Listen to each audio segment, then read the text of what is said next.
Good morning students, मैं Shailesh Kumar Yadav, Sunshine Senior Secondary School Jakhania Ghazipur.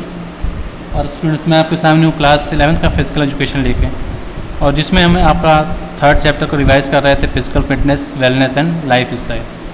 जिसमें students हमने कंपोनेंट्स ऑफ फिजिकल फिटनेस में कल 2 चीज़ों के बारे में, उसके 2 कंपोनेंट्स के बारे में जाना, स्ट्रेंथ एंड स्पीड।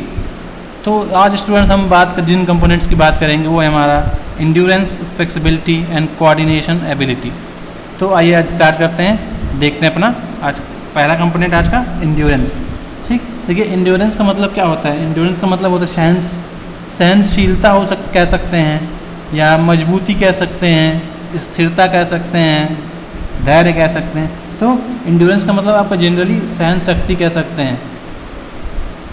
तो इसमें क्या कहा गया था कि it is ability to sustain और कंटिन्यू एक्टिविटी। इसका मतलब है किसी भी कार्य को लगातार करते रहना बिना थके, बिना रुके। In other words it is the ability to resist fatigue. Fatigue का मतलब क्या होता है? थकान होता है। देखिए इसको हम कहते हैं, यह एक एबिलिटी है, आपकी गुण है, जिसमें आपको बिना थके, बिना रुके अपने जो फैटिगे है, मतलब जो थकान है, उसको आप रजिस्ट कर सकते हैं, मतलब उसको रोक सकते हैं। मतलब आप बहुत देर तक बिना रुके, बिना थके कोई भी काम कर सकते हैं। ठीक, तो ये हो गया आपका इंड्योरेंस की डेफिनेशन के टाइप कह सकते हैं इसको। देखिए it is one of the important component of middle and long distance races. देखिए ये जो आपका कंपोनेंट है फिजिकल फिटनेस का, ये आपका जनरली जो मिडिल और लॉन्ग डिस्टेंस की रेसेस होती हैं, जैसे मिडिल की आप कह सकते हैं 5000 मीटर, 8000 मीटर, 10,000 मीटर, ये आपकी मिडिल रनिंग हो गई। ठीक, मिडिल डिस्टेंस की रेसेस हो गई। और लॉन्ग डिस्टेंस की रेसेस जैसे आपकी कह सकते हैं मैराथन, हाफ मैराथन, 15,000 मीटर। तो ये सब क्या है? आपकी लॉन्ग डिस्टेंस की रेसेस हैं। तो इन सब में आपका जो इंड्योरेंस है वो आपका बहुत इसमें अहम कह सकते हैं रिस्पॉन्सिबिलिटी वो करता है, अहम रोल अदा करता है। And it is required for almost all major games. और जैसे जितने भी बड़े गेम्स हैं जिसमें हमको दौड़ना अधिक होता है, जैसे फुटबॉल, हॉकी, बास्केटबॉल, हैंडबॉल और कई सारे गेम हैं, जिसमें हमारा इंड्योरेंस जो गेम है हमारा, वो हमारे इंड्योरेंस के ऊपर डिपेंड करता है। भाई अगर जल्दी हम थकेंगे नहीं तो कोई भी काम हम बिना कह सकते हैं बिना रुके, बिना थके कोई भी काम लंबे समय तक कर सकते हैं, इस धैर्य के साथ कर सकते हैं। It can be measure through distance running और टाइम फैक्टर रेस। ये देखिए ये किससे मेज़र किया जाता है? ये मेज़र किया जाता है डिस्टेंस रेस, मतलब लंबी दूर की रनिंग करा के, या कह सकते हैं टाइम फैक्टर रेस, मतलब यानी ऐसी छोटी छोटी रेस जिसमें कुछ टाइम आपका फिक्स हो। तो इनकी मदद से आप पता कर सकते हैं कि किसी पर्सन में, किसी इंडिविजुअल में कितना इंड्योरेंस है। ठीक है, अब देखिए इसके आगे हम थोड़ा सा देखते हैं। इसके आगे देखिए क्या कह रहा है। It is of 2 type. जो आपका इंड्योरेंस है वो 2 टाइप का होता है जनरली। फर्स्ट टर्म को देखिए किन किन नामों से जाना जाता है। शॉर्ट टर्म इंड्योरेंस कह सकते हैं, या एनएरोबिक इंड्योरेंस कह सकते हैं, या मस्कुलर इंड्योरेंस कह सकते हैं। ये फर्स्ट टाइप हो गया, जिसके 3 नाम है, short term endurance, anaerobic endurance और मस्कुलर इंड्योरेंस। तीनों नाम आपके एक ही हैं। और सेकेंड टाइप का है long term endurance, aerobic endurance और कार्डियोवैस्कुलर इंड्योरेंस। ठीक, तो ये भी तीनों आपका सेम ही टर्म कहलाएगा। तो आइए बात करते हैं हम पहला जो टाइप है इसका, शॉर्ट टर्म या एनारोबिक या मस्कुलर इंड्योरेंस के बारे में। देखिए इसमें क्या है, the component of endurance is helpful to perform activity for long duration with fast speed. देखिए ये जो कंपोनेंट है आपका इंड्योरेंस का, देखिए ये आपकी मदद करता है किसमें? कोई ऐसी एक्टिविटी जो हमको लंबे समय तक करनी है और बहुत ही तेज़ी से करनी हो, बहुत तेज़ गति से करनी हो, तो उसमें ये जो कंपोनेंट है हमारा इंड्योरेंस का बहुत ही मददगार होता है। This is the endurance where the anaerobic type of activity is done. यानी ये एक आपकी ऐसा इंड्योरेंस का टाइप है जिसमें आपकी जितनी एक्टिविटी होती हैं जो एनारोबिक होती हैं, मतलब जिसमें हमारा ऑक्सीजन का नहीं होता है। मतलब एरोबिक और एनारोबिक अंतर क्या होता है? एरोबिक मतलब भाई ऐसी चीज़ें जिसमें आपका ऑक्सीजन इन्वॉल्व होता है। एनारोबिक मतलब विदाउट ऑक्सीजन, और एरोबिक का मतलब प्रेजेंस ऑफ ऑक्सीजन। ठीक, तो ये कह रहा है this endurance were the anaerobic type of activity is done. इसमें ऐसी एक्टिविटी हम लोग करते हैं जिसमें हमको ऑक्सीजन की ज़्यादा ज़रूरत नहीं पड़ती, यानी इसके बिना भी काम चल जाता है। when the intensity और स्पीड इज़ वेरी फास्ट, और ऐसा कब होता है? जब हमारी इंटेंसिटी जो तीव्रता होती है, जो गति हो, बहुत ही तेज हो, तब ऐसा होता है। This endurance is for shorter duration, यानी यह जो इंड्योरेंस आपका होता है शॉर्टर ड्यूरेशन के लिए होता है। ये आपका कम, कह सकते हैं कम समय के लिए आप ड्यूरेशन के लिए इंड्योरेंस इस्तेमाल होता है। And also known as muscular endurance, यानी इसको हम और किस नाम से जानते हैं? मस्कुलर इंड्योरेंस के नाम से भी जानते हैं, क्योंकि इसमें हमारे जो मसल्स होते हैं, बॉडी मसल्स की जो सहनशीलता होती है, जो स्टेमिना होता है, उसकी जांच होती है। ठीक, known as muscular endurance as activity is performed in absence of oxygen, यानी जब हमारे मस्कुलर इंड्योरेंस जब इस होता है तो उस दौरान जब हम बिना ऑक्सीजन के कह सकते हैं एब्सेंस में, या कह सकते हैं ऑक्सीजन के एब्सेंस में क्या करते हैं, जो हमारे मसल्स में ग्लाइकोजन स्टोर है, जो एनर्जी हमारे मसल्स में स्टोर है, उसका यूज़ करते हैं फॉर शॉर्ट टर्म इंड्योरेंस, यानी जो आपका कह सकते हैं मस्कुलर इंड्योरेंस या एनारोबिक, इसमें हमारा ऑक्सीजन को नहीं इन्वॉल्व होता है। इसमें केवल जो हमारे मसल्स में जो एनर्जी ग्लाइकोजन फॉर्म में आपकी जो स्टोर होती है उसको हम लोग यूज़ करते हैं, हमारा बॉडी उसी को यूटिलाइज करता है। देखिए आगे क्या कह रहा है, it produce a lot of fatigue and tightness, जिससे आपको बहुत जल्दी बहुत जल्दी थकान आपको आ जाएगी, टाइटनेस आ जाएगी। As it is cause blood develop oxygen डेप्थ, एज जैसे कि ये आपके बॉडी में क्या कर देती है, ऑक्सीजन की कमी कर देती है। अब एक चीज़ जान करिए, अगर आपके बॉडी में ऑक्सीजन की कमी जब हो जाती है तब आपका शरीर थकने लगता है। अगर मान लीजिए आपकी बॉडी को जितने ऑक्सीजन की ज़रूरत है उतना ऑक्सीजन आप नहीं दे पा रहे हैं, तब आपकी बॉडी थक जाएगी। It is required for almost all sports और गेम्स जिस like badminton, tennis, handball, basketball, volleyball, middle distance race and swimming. देखिए ऐसे जो गेम जिसमें आपको लंबे समय तक काम करना है और तेज़ी से करना है, कुछ गेम्स है जैसे टेनिस हो गया, इसमें हमको फास्ट मूव भी करना है और लंबे समय तक खेलना है। बैडमिंटन हो गया, सेम वही गेम। हैंडबॉल, बास्केटबॉल, वॉलीबॉल, ठीक, इसमें क्या है, इसको हमको हर काम करना है लेकिन स्पीड के साथ करना है। वॉलीबॉल मिडिल डिस्टेंस रेस, यानी मध्यम दूरी की जितनी रेस है। स्विमिंग हो गया, तो ये सब आपकी ऐसी स्पोर्ट्स एक्टिविटी हैं जिसमें हमारा मस्कुलर इंड्योरेंस इन्वॉल्व है, यानी शॉर्ट टर्म इंड्योरेंस की मदद से हम ये सब आपके जो गेम्स हैं वो हम इसमें खेलते हैं। अब बात करते हैं हम लॉन्ग टर्म इंड्योरेंस की। देखिए लॉन्ग टर्म इंड्योरेंस और या कार्डियोवैस्कुलर इंड्योरेंस या एरोबिक इंड्योरेंस, तीनों नाम आपके same. This endurance is helpful when activity is done for longer duration and the intensity and speed is slower.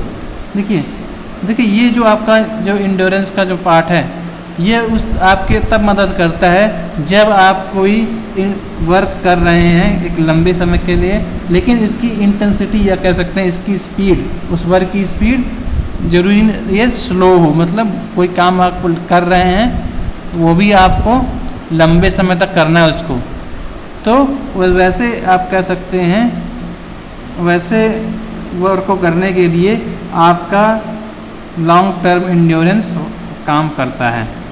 देखिए it is in fact the combination of circulatory and respiratory system. देखिए इसमें देखिए generally होता है क्या है, जो हमारा लॉन्ग टर्म एंड्योरेंस है इसमें हमारा जो हमारा सर्कुलेटरी सिस्टम और रिस्पिरेटरी सिस्टम हमारी बॉडी का वो दोनों काम करते हैं। जो सर्कुलेटरी सिस्टम क्या करता है, हमारी बॉडी में ब्लड फ्लो के लिए रिस्पॉन्सिबल वो होता है, ब्लड का फ्लो उसमें उसके द्वारा देखा जाता है। और रिस्पिरेटरी सिस्टम जो हमारा जो ऑक्सीजन जो एयर इन आउट कर रहे हैं और जो एयर हमारी बॉडी में पहुंच रही है उसका काम है, वो हमारा रिस्पिरेटरी सिस्टम का काम है। ठीक, तो जो आपका लॉन्ग टर्म इंड्योरेंस है ये जनरली इन दोनों का कम्बिनेशन है, सर्कुलेटरी सिस्टम का और रेस्पिरेटरी सिस्टम का, which provide continuous energy for workout. और ये दोनों मिलके क्या करते हैं, ये हमारी बॉडी को कंटिन्यूसली एनर्जी देते रहते हैं, मतलब लगातार एनर्जी देते रहते हैं ताकि हम अपना काम वर्कआउट कर सकें। इन other word this activity this type of activity is of aerobic nature, यानी कह सकते हैं दूसरे शब्दों में कहें तो ये जो प्रकार की जो एक्टिविटी होती है जो लंबे समय तक आपको करनी है और बहुत देर तक करनी है स्लो स्पीड से, तो उसमें आपका जो होता है ऑक्सीजन इन्वॉल्व होता है, तो ये आपकी एरोबिक नेचर की होती है, मतलब जिसमें हमारा ऑक्सीजन होता है एंड स्पीड स्लो। और इन जो आप कह सकते हैं लॉन्ग टर्म एंड्योरेंस में स्पीड जो होती है हमारा स्लो होती है, इस दौरान हमारा एरोबिक नेचर काम करता है। It delays fatigue way, thus it is required for long distance race, road cycling, cross country, marathon race, football. देखिए ये क्या करता है आपका, ये आपका जो फैटिग है मतलब आपकी जो बॉडी की थकान है, ठीक, उसको कम करता है, डिले करता है ताकि आप जल्द देर में थकें। thus it required for long distance races, ये लंबी दूरी की रेसेस के लिए इस्तेमाल होती है। रोड साइकिलिंग, भाई साइकिलिंग के time, country cross country races भी होती हैं आपकी, इसमें भी आपका होता है। मैराथन रेस जो लंबी, ये आपकी 42 किलोमीटर की लंबी रेसेस होती हैं, जैसे फुटबॉल हो गया आपके 90 मिनट्स का गेम, और भी कई सारे गेम हैं जो उसमें आपके लॉन्ग टर्म इंड्योरेंस इन्वॉल्व रहता है। ठीक है स्टूडेंट्स, ये तो था आपका इंड्योरेंस के बारे में। अब जो हम आज अब दूसरा आपका पढ़ेंगे जो है आपका कंपोनेंट, वो है हमारा फ्लेक्सिबिलिटी। फ्लेक्सिबिलिटी का मतलब जैसे आप जानते हैं लचीलापन जिसे कह सकते हैं। देखिए इसमें क्या होता है, इसको आप कैसे डिफाइन करोगे, इसे जब जनरल सिंपल भाषा में कह सकते हो कि ये एक प्रकार की हमारी एबिलिटी है जिसमें हम अपने जॉइंट्स को मैक्सिमम के रेंज तक आपका मूव करा सकते हैं, ठीक, इसी को हम फ्लेक्सिबिलिटी कहते हैं। तो देखिए इसको पढ़ के समझते हैं। It is the ability of joints to move in maximum range, यानी ये क्या एक प्रकार की एबिलिटी है, किसी जॉइंट्स की एबिलिटी है जिसमें हम अपने जॉइंट्स को मैक्सिमम रेंज तक मूव करा सकते हैं। In other word this is the range of a joint to move maximum, यानी ये कह सकते हैं यह वो एक रेंज है, वो एक सीमा है जिसमें हमारा जो जॉइंट्स है वो हमारा मैक्सिमम मूव होता है, उसी को हम क्या कहते हैं, फ्लेक्सिबिलिटी कहते हैं। ठीक है, अब देखिए आगे देखते हैं इसके। Flexibility is specifies to a given joint and depend upon the musculature surrounding a joint, ठीक। और ये देखिए ये जरूर ये आप किस लिए flexibility specify for the given joint, और ये किसी पर्टिकुलर जॉइंट के बारे में आपको बताता है जो आपके और जो इसके जो आपके जो जॉइंट है इसके आसपास जो मसल होती हैं उनसे वो इंडिपेंडेंट होता है, मतलब उसका कोई इसमें यूज़ नहीं होता है। Flexibility varies from joint to joint due to its structure surrounding adjoining ligaments, tendons and muscles. देखिए फ्लेक्सिबिलिटी जो होती है हमारी बॉडी की जो हर एक जॉइंट्स की होती है वो अलग अलग होती है, और देखिए अलग अलग किस लिए होती है, ऐसा इसलिए होता है क्योंकि हो सकता है उसका स्ट्रक्चर में कुछ अंतर हो और उसके सराउंडिंग में आसपास देखिए कुछ अंतर हो, तो जो उसके आसपास जो लिगामेंट्स हैं, जो नसें हैं, पतलियाँ हैं उनमें, और टेंडन्स और जो मसल्स हैं उनके जो स्ट्रक्चर हैं उसके वजह से भी ऐसा हो सकता है कि आपकी फ्लेक्सिबिलिटी, आपके एक बॉडी पार्ट्स में जो फ्लेक्सिबिलिटी हो हर जगह अलग अलग हो। इट इज़ मेज़र थ्रू फ्लेक्सोमीटर, आपकी फ्लेक्सिबिलिटी किस में मेज़र की जाती है, फ्लेक्सोमीटर में आपकी जो फ्लेक्सिबिलिटी है मेज़र की जाती है। अब देखिए बात है आपके फ्लेक्सिबिलिटी की टाइप्स की। फ्लेक्सिबिलिटी आपकी जनरली दो टाइप्स की होती हैं, passive flexibility and active flexibility, ठीक है। देखिए पैसिव फ्लेक्सिबिलिटी में क्या होता है, इसमें आप जो अपने बॉडी को जो जॉइंट्स को मूव कराते हो मैक्सिमम रेंज तक, लेकिन इसमें एक कंडीशन है कि इसमें आप ये अपने आप नहीं करोगे, इसमें आप किसी की बाहर से मदद लोगे, एक्सटर्नल हेल्प लोगे, ठीक। इसी को हम कहेंगे आपका पैसिव फ्लेक्सिबिलिटी, देखिए इसमें कह रहा है it is the flexibility of joint to move in maximum range, यानी एक एबिलिटी जिसमें हम अपने जॉइंट्स को मैक्सिमम रेंज तक मूव करा सकते हैं विद एक्सटर्नल हेल्प, यानी बाहर के किसी की मदद से।